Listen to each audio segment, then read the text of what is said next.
Noticia del día, pues otra vez, después de 27 años de intentos de negociaciones, la frustración con el tema del ELN. Decíamos que colombianos de buena voluntad, hasta última hora, incluyendo a nuestra canciller, deseo expreso del presidente de la República de llegar a algún principio de acuerdo con el ELN no fue posible. Dentro de esos colombianos, así como lo hizo con las FARC, viajó el senador Iván Cepeda, quien muy amablemente nos atiende a esta hora. Senador Cepeda, muy buenos días. Sí, buenos días, Julio. Me complace saludarlos allá en la mesa de trabajo y a las personas que están siguiendo a la W en este momento. Gracias. Senador, no se pudo, ¿no? Sí, lamentablemente, pues todo indica, a no ser que haya una sorpresa de última hora, cosa que dudo mucho, no se ha podido llegar al acuerdo ni en materia de cese al fuego, ni tampoco el otro acuerdo que se venía preparando, que era el de participación social y ciudadana como desarrollo del primer punto de la agenda. Yo creo que tal vez faltó un poco más de tiempo porque las discusiones habían avanzado de una manera muy significativa. Se llegó incluso a pactar prácticamente el 80% en uno de los textos, que era el del cese bilateral, y en el otro había también unos acuerdos que podrían dar la base a un pacto sobre esa participación social. Pero por supuesto, dado que son temas de complejidad, Naciones Unidas ha dicho claramente que el nuevo mecanismo de verificación tenía que poder superar problemas que se presentaron en el primer cese al fuego, pues al parecer ha faltado tiempo para poder dirimir las diferencias que subsisten entre ambas delegaciones, que debo reconocer han hecho un trabajo excelente. Sí, en medio de la frustración que pueden sentir ustedes, ¿no tiene también cierta lógica que podría ser mejor esperar a la realidad política del nuevo gobierno, que está prácticamente una semana de tomar posesión, y que esa nueva realidad pues va a marcar un nuevo rumbo de esas aproximaciones y de esas posibilidades? Sí, siempre y cuando esa nueva realidad sea la de continuar el esfuerzo, es decir, un llamado al próximo presidente y a su gabinete y a la gente que vaya a estar encargada de los temas de paz, es a no ir a desperdiciar o a echar por la borda el esfuerzo realizado. El nuevo gobierno tiene en sus manos un desarrollo muy importante de lo que han sido estas conversaciones en estas dos materias, y podría con relativa facilidad dedicar esfuerzos a que se culmine ese proceso de diálogos y obtener así un primer acuerdo de una manera temprana, lo cual podría ayudar también a que pronto finalice ese proceso de diálogos y a obtener el resultado que es el fin del conflicto también entre el Estado colombiano y el ELN. Pues vamos a ver qué pasa, pero la preocupación de Félix es absolutamente válida. El nuevo gobierno no tiene la misma visión del manejo de los tiempos que ha tenido este gobierno, ni de la paciencia que ha tenido este gobierno en el tema del ELN. Ojalá, como bien dice el senador Cepeda, se mantenga esa luz, por pequeña que sea, de la esperanza con un acuerdo de paz con el ELN. Senador Cepeda, yo no tenía información de algo que usted va a denunciar o ya denunció con una acción legal, tengo entendido, contra algunos colegas que hablaron de una supuesta reunión entre personas muy importantes para acordar la captura de Álvaro Uribe Vélez. Yo le repito, no tenía ni idea de esa denuncia que usted hizo ayer. Me gustaría que usted nos contara de qué se trata. Sí, en el portal El Expediente, que dirige el señor Gustavo Rugeles, y también en el noticiero de la mañana a la hora de la verdad del señor Fernando Londoño, se difundió de una manera bastante extensa, como también lo hizo el expresidente Uribe en su cuenta de Twitter, pues un supuesto informe de contrainteligencia, en uno de cuyos apartes se hace referencia, sin mencionar circunstancias de modo, tiempo y lugar, a una reunión que se habría sostenido entre el presidente de la República, Juan Manuel Santos, el señor vicepresidente Óscar Naranjo, el magistrado Barceló, otro ex magistrado de la Corte Suprema, y reunión en la cual yo también habría estado presente con la finalidad de detallar el plan de captura o supuesta captura del expresidente Álvaro Uribe, de pactar ese asunto con los magistrados de la Corte, y eso a cambio de un soborno por ni más ni menos $5 millones que yo habría llevado a esa reunión y que se habrían repartido entre los magistrados en una especie de megasoborno para obtener ese fin judicial. Ahora, por supuesto, ante un hecho tan grave, es decir, una acusación de semejantes proporciones y profundidad, yo lo primero que he hecho es inmediatamente hablar con el señor ministro de Defensa para hacerle la pregunta de si hay un informe de esa naturaleza en manos de las fuerzas militares o de policía, y obviamente en el sector de inteligencia. La respuesta ha sido contundente. El ministro dijo que incluso él ya lo había aseverado públicamente, que no existe ningún informe en ese sentido y que él desconoce totalmente que haya semejante información. Así que ante una situación de esa naturaleza, lo que es obvio y lo que es natural es que si no existe ese informe, alguien se ha inventado semejante cuento. Y por supuesto que no lo ha hecho con la intención de dejar indemne el prestigio de los magistrados de la Corte, del señor presidente, del señor vicepresidente y también mi credibilidad, sino que es un montaje que tiene un fin perverso, y es seguir en esta campaña que se ha desatado de desprestigio y de descrédito de la Corte Suprema y del proceso que hay en curso en el que se ha llamado indagatoria al expresidente Uribe y al representante Prada. Así que en este momento nosotros vamos a, luego de un análisis, entablar una denuncia penal contra quienes han difundido ese informe de manera irresponsable, porque no se tomaron ni siquiera la molestia de verificar su realidad y lo difundieron de una manera bastante alegre. Senador, por razones de su trabajo humanitario, pues usted ha tenido reuniones con gente muy importante. Usted se ha reunido con el presidente de la República. En tiempos de las FARC, pues se reunía con los jefes de las FARC, lo que corresponde a un acuerdo o perfeccionamiento de un acuerdo de paz.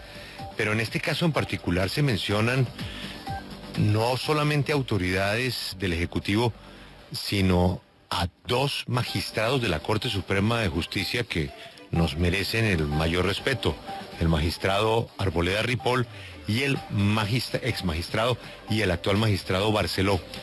¿Cuándo fue la última vez que usted vio a esos magistrados y en qué circunstancias? Bueno, en primer lugar yo debo decir que jamás he tenido o sostenido una reunión con el magistrado Barceló por fuera de su despacho, y esa reunión ha sido solamente una vez, hasta donde me alcanza la memoria, que fue cuando la Corte me llamó a rendir una versión libre con relación a la investigación preliminar que se estaba haciendo en mi contra por la denuncia del expresidente Uribe. Solamente en esa oportunidad yo visité al magistrado y en desarrollo, por supuesto, de una diligencia judicial. Lo encontré, como era obvio que pudiera ocurrir, en la inauguración de las sesiones del 20 de julio. Simplemente hubo un saludo pues bastante formal, como corresponde en estas circunstancias, pero yo tengo absolutamente claro, y también lo tienen mis abogados, que no puede haber ningún contacto con autoridades judiciales que estén adelantando una investigación, que no se pueden adelantar esos contactos por fuera de las vías estrictamente procedimentales que tienen que ver con la investigación o las diligencias judiciales que se estén adelantando. Eso es, a mi modo de ver, el primer indicio que puede haber algún intento por obstruir o por incidir de manera indebida en una investigación judicial. Así que, por supuesto, con el magistrado Barceló no tengo ningún tipo de contactos distintos a los estrictamente necesarios con relación a la investigación que se adelanta, a las investigaciones que adelantan. Otra de las cosas que ha dicho la defensa del expresidente Álvaro Uribe sobre la investigación que adelanta la Corte Suprema de Justicia en medio de esa argumentación en donde dicen que esto es un complot, mencionan las 21 visitas que usted tuvo al señor Monsalve cuando estaba en la cárcel. Ese es uno de los argumentos que ellos han venido presentando. Senador Cepeda, en medio de sus investigaciones para el debate que se dio en ese entonces en el Congreso de la República en contra del expresidente y senador Álvaro Uribe, además del señor Monsalve, que usted visitó 21 veces en la cárcel, ¿a quién más visitó usted esa cantidad de veces? Permítame corregir esa información, y esa es una corrección que está ya hecha en el auto inhibitorio que profirió la Corte en febrero de este año. Ahí queda claramente establecido que si bien yo hice 21 solicitudes para visitar al señor Monsalve, solamente pude hacerlo en 9 oportunidades. Bueno, 9 es una cifra significativa, pero de ninguna manera lo visité 21 veces. Y eso lo sabe perfectamente el senador Uribe y lo sabe también su defensa, pero persisten en la idea de repetir y repetir esa mentira, porque ellos parten, creo yo, del supuesto de que si una mentira se repite de una manera constante y perseverante, se termina convirtiendo en una verdad. Y bueno, aquí yo entonces tengo que repetir, fueron 9 veces y no 21. Y esas 9 veces están claramente documentadas por el IMPEC, por las autoridades de las cárceles en donde estaba el señor Monsalve, y tenían un único propósito, y era atender la situación de seguridad del señor Monsalve.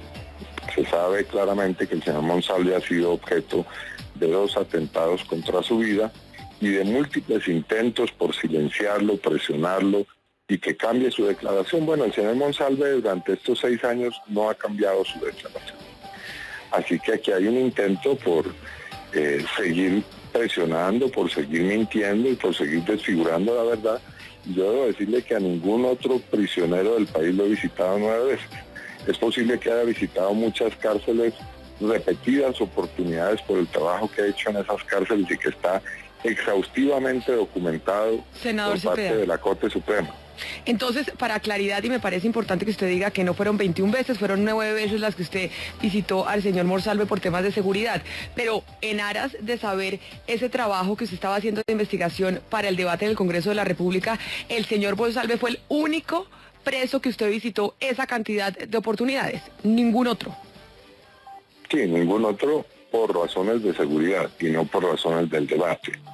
El debate o los debates que yo he hecho los he documentado de muchísimas formas, entre otras cosas porque no es que falte información, hay información de fuentes judiciales, hay información en la Procuraduría, en la Defensoría del Pueblo, en todas las dependencias del Estado uno puede encontrar, si se toma el trabajo de hacer una investigación rigurosa, esas fuentes. También, por supuesto, los archivos de prensa y de los medios de comunicación, pero también hay muchas personas, entre ellos 24 paramilitares que han declarado en distintas instancias judiciales señalando al expresidente Álvaro Uribe o exgobernador, si es el caso del tiempo en el que ocurrieron supuestos hechos de relación entre él y estos grupos, que han vertido sus declaraciones en distintos escenarios judiciales, Justicia y Paz, en procesos ordinarios, en fin, hay declaraciones a granel sobre ese tipo de asuntos y que no he recopilado yo ni que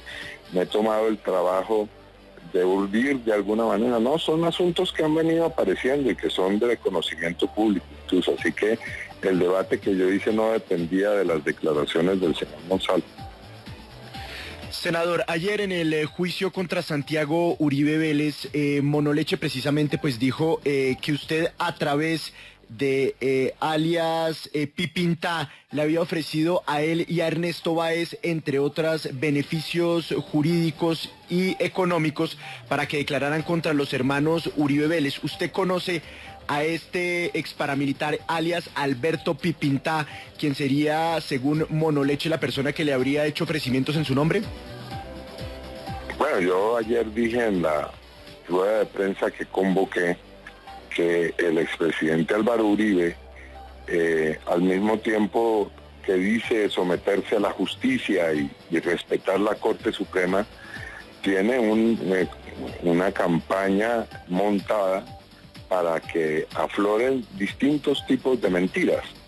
Mentiras contra la Corte Suprema y sus magistrados, mentiras en mi contra, montajes judiciales como el que usted está describiendo. Yo obviamente no he enviado ninguna razón a nadie. Yo en las cárceles procedo de una manera supremamente rigurosa y sí conozco al señor Pablo Hernán Sierra, el señor Alberto Guerrero, es creo su seudónimo como miembro o exmiembro de los grupos paramilitares, y por supuesto mi relación con él no tiene que ver con comisionarlo para estar dando razones en las cárceles. Esa no es mi actitud. Yo soy una persona recta. Ahora, a diferencia del expresidente Uribe, si el día de mañana la Corte decide investigarme por ese caso, bienvenida a la investigación. Y como lo he hecho en los últimos 6 años, con mis abogados concurriremos a todas y cada una de las diligencias, de las pruebas que haya que controvertir, con el rigor que hemos hecho de esa defensa en los últimos años. Senador Cepeda, explíqueme algo que seguramente yo no entiendo bien. Usted dice que sí conoce al señor Sierra. El señor Sierra dirá que él, por cuenta propia, llevó una razón suya que usted dice, usted no mandó. Que usted conoce al señor Monsalve, que lo ha ido a visitar para preparar sus debates. Un testigo protegido en Estados Unidos este fin de semana le confirmó a la W una reunión con usted, con otros colegas suyos, en el mismo sentido. La versión de él es que también le ofrecieron unos beneficios a cambio de que contara la verdad sobre supuestas conductas del expresidente Uribe.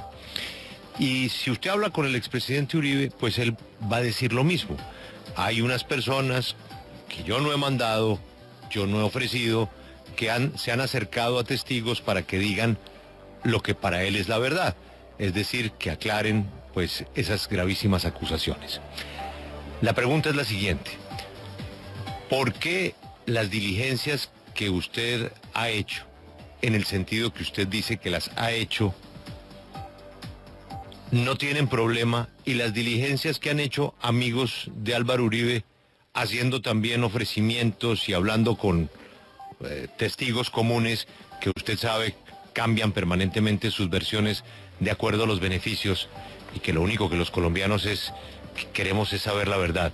Pero ¿por qué en el caso de unos las visitas son malas y en el caso de las otros las visitas son buenas?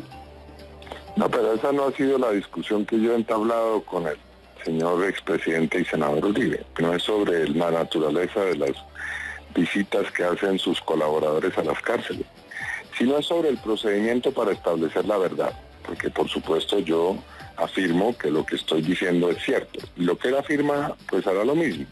La única manera de determinar eso es mediante una investigación judicial.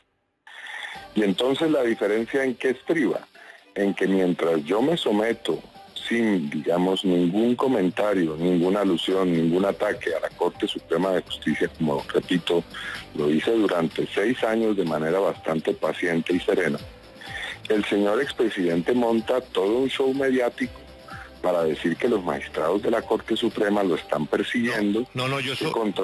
Yo eso lo entiendo, pero política. Pero esa no es la pregunta. Usted con unos colegas suyos en una cárcel en Estados Unidos, buscando la verdad, también ofreció beneficios a una persona. Bueno, eso dice esa persona. Sí, ¿Cuál es la diferencia entre uno y otro? Bueno, porque ahí hay una realidad y hay una verdad que establecer, ¿no?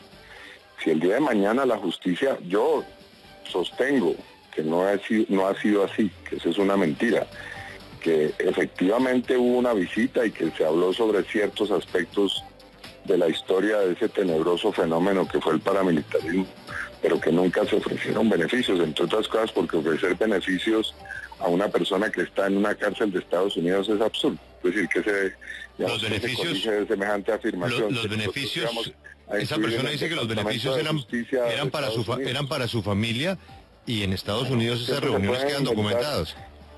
siempre pues se pueden inventar fábulas nuevas, pero bueno, eso es lo que yo sostengo. Ahora, el expresidente Uribe dirá que seguramente cuando él fue a hablar con los señores, o mejor, cuando él envió a gente a hablar con el señor Monsalve, por ejemplo, fue Monsalve el que lo buscó y que él no es... Bueno, la única manera de resolver esa discusión que hay es la de un procedimiento judicial que emprendió, hay que recordarlo, el senador Uribe. Fue él quien recurrió en primera instancia a la Corte Suprema de Justicia. Entonces hay que someterse a ese árbitro imparcial, que es la Corte. En mi caso yo me someto y he estado 6 años en un proceso que al final arroja un resultado concreto. Y es que la Corte se inhibe de investigarme porque no encuentra ni siquiera un indicio que haga válida la acusación de que yo estaba fabricando falsos testimonios. Bueno, ahora toca el turno al señor expresidente Uribe, porque la Corte paralelamente dice que a quien hay que investigarlo es a él. Ahora, ¿cuál es la reacción que presenta el senador y expresidente? Pues decir que los magistrados todos están en un complot, que ese complot va más allá incluso de la propia Corte, sino que además involucra al señor presidente de la República, al señor expresidente, y monta un show mediático, sí debo decir que es así, para sustentar semejante acusación. Bueno, ahí radica, ahí estriba la diferencia. Yo no tengo ningún problema en el que el día de mañana el magistrado o los magistrados de la Corte Suprema investiguen sobre esa afirmación que se ha hecho en Estados Unidos o la que se está haciendo ahora en Antioquia sobre supuestas entregas o supuestos ofrecimientos de dádivas que yo considero son bastante, digamos, mal elaboradas como mentira, porque son bastante absurdas. Por ejemplo, el señor Monoleche dice que yo le ofrecí algunas prerrogativas o beneficios judiciales, siendo que yo no tengo semejante facultad. Pero bueno, eso es parte de la contradicción de ese supuesto testimonio. Pero aquí el asunto es, quien debe hacerlo es la justicia. Yo confío en la justicia, yo he respetado a la justicia, y si es el caso de afrontar nuevas consecuencias por lo que está en curso, estoy plenamente dispuesto a hacerlo. Yo no me voy a poner a decir que voy a renunciar para otra competencia, ni voy a estar jugando con la opinión pública, que si renuncio o no renuncio. No, yo voy simplemente, el día en que la Corte me llame, compareceré y llevaré mis argumentos y las razones que tengo para decir que todo eso son mentiras y montajes. Pues ojalá que se resuelva muy rápido esta investigación y los colombianos podremos saber la verdad. Senador Cepeda, muchas gracias por su tiempo y ojalá, como usted decía al comienzo en su primera respuesta, algo extraordinario pase y de pronto recibamos una noticia favorable del ELN. Aprovecho para desearle una feliz mañana, senador. Muchas gracias, Julio, y ojalá ocurra algo así. Como lo anticipamos el día lunes, hay noticia de Álvaro Uribe en el Senado. Lucas. Julio, mucha atención porque el expresidente Álvaro Uribe Vélez le acaba de pedir al presidente del Senado, Ernesto Macías, que no ponga en consideración de la plenaria del Senado de la República su renuncia a la corporación. Trino, abro comillas, he pedido al senador Ernesto Macías, presidente de la corporación, que retenga sin considerar mi carta de renuncia. Por razones de honor, nunca ha estado en mi mente que la Corte Suprema deje de conocer el caso para el cual me citan a indagatoria. Entonces, en la plenaria del Senado no tramitará la carta de renuncia del expresidente Álvaro Uribe, que se encuentra en poder del presidente de esa corporación. O sea, Lucas, termina la discusión de si se va o se queda, y termina la discusión de una posible votación. Su caso lo examina su juez natural, que es la Corte Suprema de Justicia, a quien le queda pendiente resolver una posible recusación, ¿no? Exactamente, Julio. Recordemos pues que la renuncia que firmó el expresidente Álvaro Uribe no tiene ninguna validez si no se tramita en el seno del Senado de la República, y con esta decisión pues la carta se queda sin efectos, se agota la discusión sobre la competencia en el caso de Álvaro Uribe, que la mantiene sin duda alguna la Corte Suprema de Justicia, y el expresidente Uribe irá a la Comisión Séptima del Senado de la República tal y como estaba previsto. Esta es la W, seguimos con las noticias, la más importante.